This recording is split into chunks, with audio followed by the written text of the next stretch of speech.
मंत्री पूछो, नौवीं फेल। गृह मंत्री पूछो, पहली बार। प्रधानमंत्री पूछो, डिग्री नहीं है। पूछो डिग्री कहाँ है, तो मैं प्रधानमंत्री पूछो कि आईटीआई में, तो आईटीआई का कानून ही बदल दिया। पूछो तुम्हारे साथ तो कोई स्टूडेंट रहा होगा जब तुम पढ़ रहे थे, नहीं है। जहां से बताया कि मैं चाय बेचता था, वो स्टेशन ही नहीं बनाता तब तक। कमाल की थोड़ी है, झूठ पे झूठ। बस एक बात कहते कि हिंदू खतरे में, लोग सतर्क हो जाते हैं हिंदू खतरे में। अब मैं ये पूछना चाहता हूं, कितने लोग खतरे में? नौजवान खतरे में यार, नौजवान खतरे में, देश खतरे में। समझ रहे हो? जब हक की बात करोगे तभी तुम्हें बताएंगे नक्सली, आतंकवादी, खालिस्तानी, कुछ।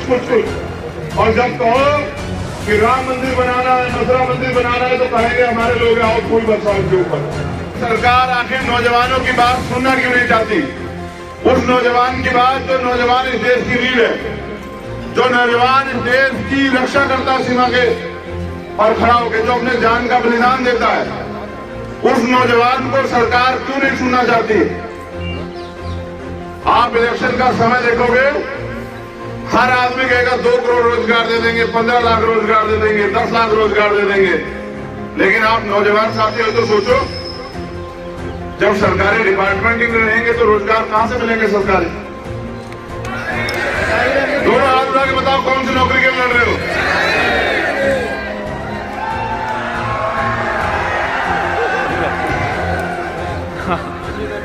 लेकिन जब सरकारी डिपार्टमेंट नहीं रहेंगे तो सरकारी नौकरी कहां से मिलेगी भाई? सरकार अब बैंकों के पीछे पड़ी है, उससे पहले LIC के पीछे थी, एयर इंडिया के पीछे थी। सरकार एयरपोर्ट बेच रही है और तमाम तरह की चीजें जो सरकारी डिपार्टमेंट सरकार बेच रही है। जामिया वर्ल्ड, इंसाफ की आवाज। जो युवाओं को नकार दे वो क्या युवाओं की सरकार हो सकती है? जो युवाओं को मरने पे, तड़पने पे, सड़कों पे पड़ने पे, भूखे प्यासे रहने पे मजबूर कर दे, क्या वो युवाओं की सरकार हो सकती है? जिस सरकार के इशारे पे पुलिस के लोग, RAF के लोग, जो और फोर्स के लोग हैं, वो बहनों के कपड़े फाड़े, उनको लाठियां मारे, उनको बेइज्जत करे, उनके हाथ तोड़ दे, वो सरकार बहनों की सरकार हो सकती है क्या? जो सरकार बहनों से उनके तरक्की के रास्ते छीन ले, जो सरकार नौजवानों से देश की सेवा करने का अधिकार छीन ले, वो सरकार नौजवानों की या बहनों की सरकार हो सकती है क्या? जब ये सरकार नौजवानों की, बहनों की, किसानों की, मजदूरों की किसी की सुनवाई नहीं करना चाहती, तो ये चंद पूंजीपतियों की सरकार ये समझ सकती है कि ज्यादा दिन टिकने वाली है क्या? जिस दिन नौजवान अपने हक अधिकार के लिए खड़ा हो गया, उस दिन ये सरकार के लोग नाक रगड़ेंगे आपके सामने। मैंने पिछली बार भी आपसे कहा था, ये लोकतंत्र है। आंदोलन करने का, अपनी बात को कहने का, हक की लड़ाई लड़ने का अधिकार भारतीय संविधान हमें देता है। इसको हमसे कोई नहीं छीन सकता। लेकिन मैं ये भी बता दूं कि अगर सरकार हमारी मांग नहीं सुनेगी, सरकार हमें मजबूर करेगी, तो हमें आंदोलन को और ताकतवर बनाना पड़ेगा। हमें सरकार को बताना पड़ेगा कि जो नौजवान देश की रक्षा के लिए प्राणों का बलिदान दे सकता है, वो अपने हक अधिकार के लिए लड़ भी सकता है, और वो अपने हक अधिकार के लिए इस निकम्मी, झूठी, युवा विरोधी, महिला विरोधी सरकार को सबक भी सिखा सकता है। गृह मंत्री जी बताएं, क्या चुनाव जरूरी है या नौजवानों की मांग जरूरी है?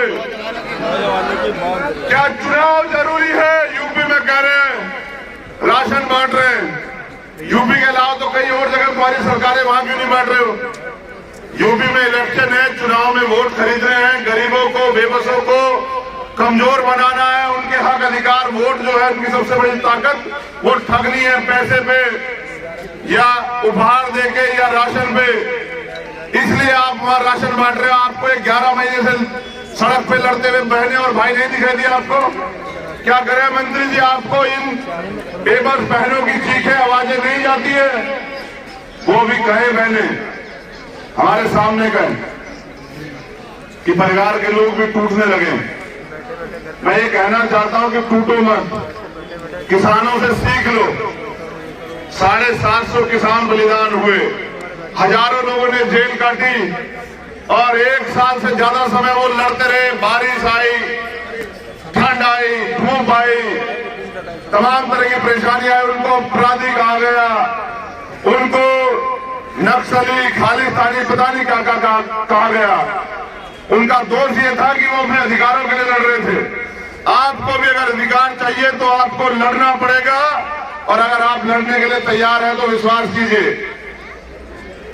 ये लोकतंत्र है, यहाँ संविधान है, यहाँ लड़ाई तलवारों और बंदूकों से नहीं लड़ी जाती। आज पुलिस आपको लाठी मारे, गोली मारे, आज आप पलट के जवाब नहीं देंगे, लेकिन सरकार को दिखा देंगे कि क्या तो वर्दी चाहिए या फिर अर्जी चाहिए।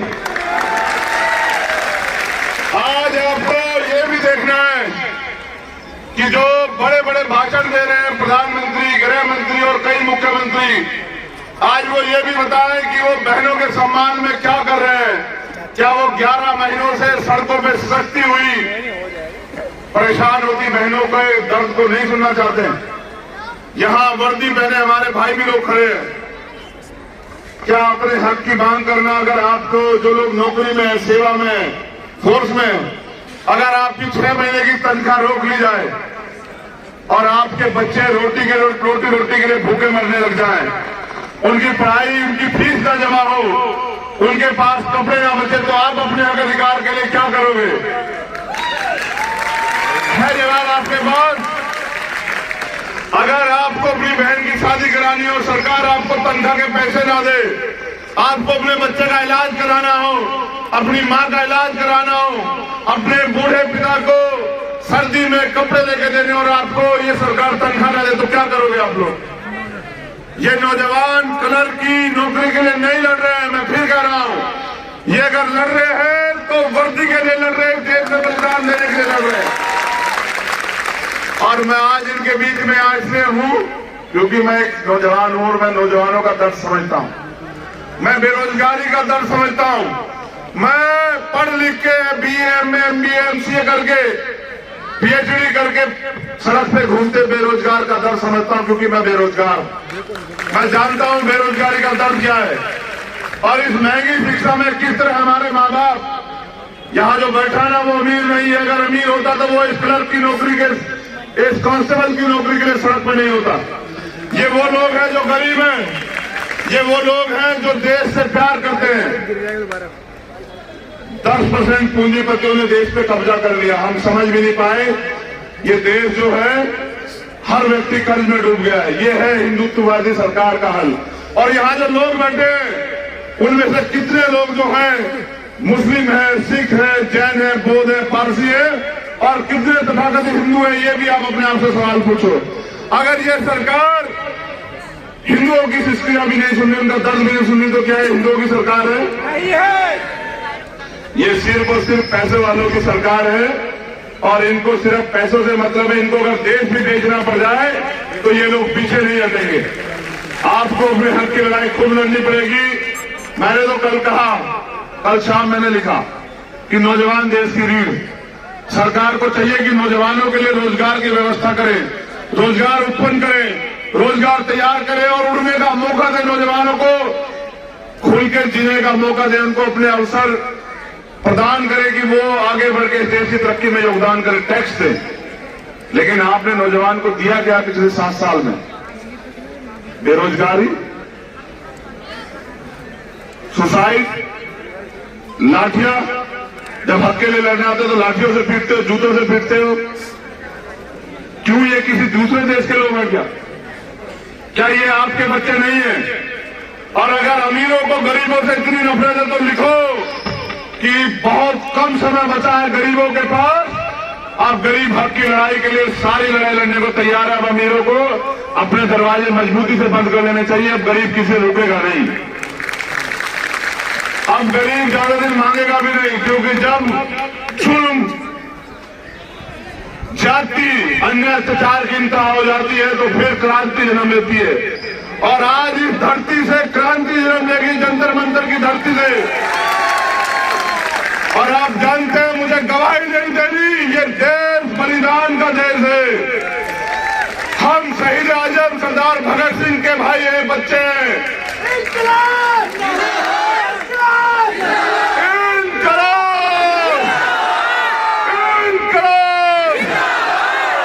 युवा जाग चुका है।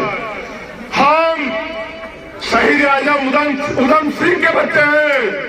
हम शहीद आजम सरदार करतार सिंह सराभा के बच्चे हैं। हम बाबा साहब अम्बेडकर के बच्चे हैं। हम सरदार पटेल के बच्चे हैं। हम इस मातृभूमि की रक्षा के लिए अपने प्राणों का बलिदान दे सकते हैं, लेकिन अपने हक अधिकार छीनने नहीं देंगे सरकार को। सरकार सुन ले।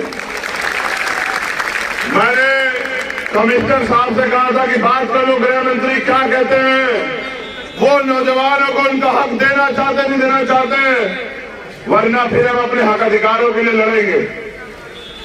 हमारी लड़ाई पुलिस फोर्स से दोबारा बता रहा हूं नहीं। प्रशासन के लोग लाठियां खूब बजाएं, लेकिन आज आर या बार आज फैसला होकर रहेगा कि नौजवानों को शामिल है।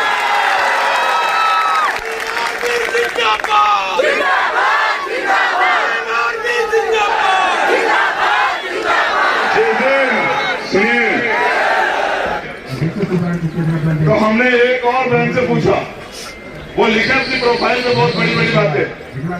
हमने उससे पूछा कि अगर जो जहर तुम्हारे अंदर इस देश में तथाकथित राजनेताओं ने भर दिया है, बंटवारे का हिंदू मुसलमान का, उसके बाद अगर तुम्हें कोई मुसलमान मिल जाए तो तुम क्या करोगी? तो बोली कुछ नहीं करूंगी मैं।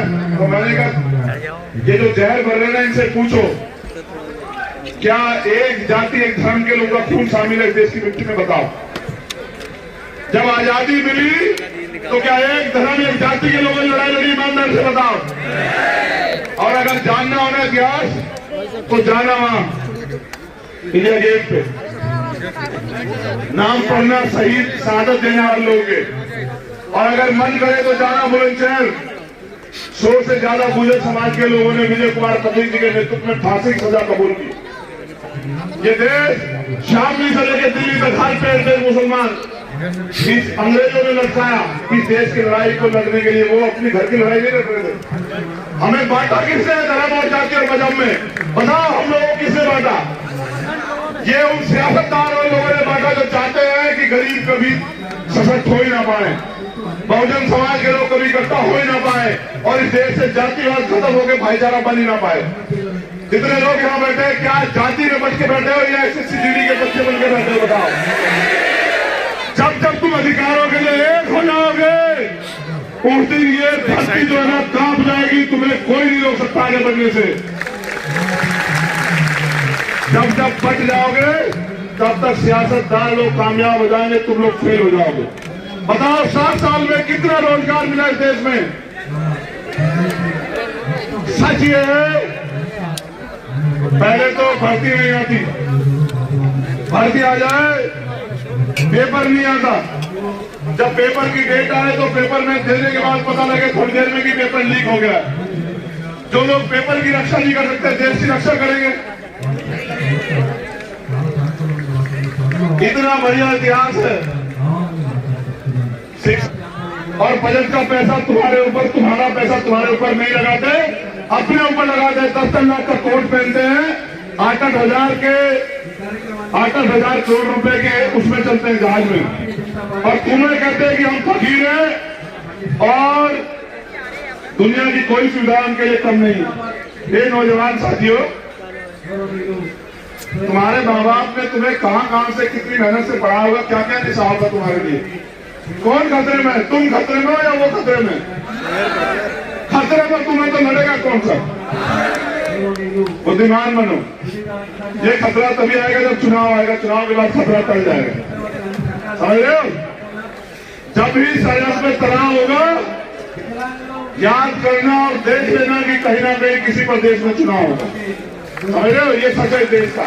तो मैं नहीं आना। अब ये हमें जब तक रोजगार नहीं देंगे हम लोग लड़ेंगे। और रोजगार तुम्हारा अधिकार है। इस देश के हर व्यक्ति का कॉन्स्टिट्यूशनली बता रहा हूं, संविधान ने दिया है। रोटी, कपड़ा, मकान, चिकित्सा, शिक्षा, सुरक्षा, रोजगार, ये 7 चीज सरकार देगी। रोजगार नहीं देती तो रोजगार भत्ता देगी। इस अमेरिका की बात कहना आगे निकल गए। कोरोना काल में भी उन्होंने अपने बेरोजगार लोगों को 1.5 लाख रुपए का भत्ता दिया। ये 1.5 रुपए न दे, समझ रहे हो? यूपी में भोजन बंटवार है। अभी एक अम्मा ने रिलीज किया, चना जो है ना वो सड़ा हुआ है, उसमें कीड़े पड़े हुए चने में, और अपनी इतनी प्यारी फोटो लगाई प्रधानमंत्री और मुख्यमंत्री ने उत्तर प्रदेश के।